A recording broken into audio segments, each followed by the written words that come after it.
Aujourd'hui, on déguste le Woodford Reserve Bourbon, un whisky fabriqué dans la région emblématique du Kentucky, dans une des plus vieilles distilleries de Bourbon des États-Unis et qui a démarré aux alentours de 1812 et qui a une histoire tumultueuse comme toutes les distilleries aux États-Unis à cause de la prohibition. Le Woodford Reserve, c'est un Bourbon assez classique, fabriqué avec 72% de maïs, 18% de rye, donc de seigle, et 10% d'orge maltais. Au nez, on retrouve les arômes classiques du bourbon, donc toujours côté caramel, vanille. Sur ce bourbon, c'est assez spécial, je trouve qu'on a des notes de fraises assez marquées. Je trouve qu'on retrouve aussi, malgré la faible concentration en orge maltais, un petit côté blé, orge. On a aussi ce côté que je retrouve assez souvent dans le bourbon, mais souvent plutôt en fin de bouche, l'amertume de la salade amère, donc de la mâche par exemple.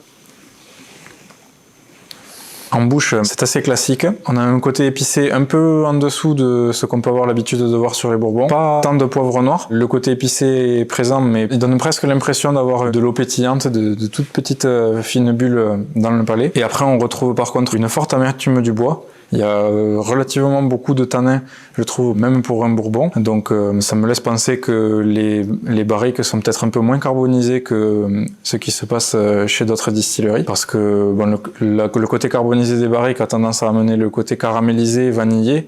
Alors que si on laisse du bois un peu moins chauffé en contact avec le whisky, il aura plutôt tendance à donner du tanin pur et des notes comme ce qu'on retrouve ici, de pain et vraiment de tanin comme si on croquait dans un noyau de cassis ou de fruits rouges. On a une très longue finale sur des tanins vraiment forts. Donc c'est un whisky qui aura plutôt tendance à plaire à des gens qui n'ont pas peur du bois et qui aiment beaucoup des concentrations de tanins assez fortes.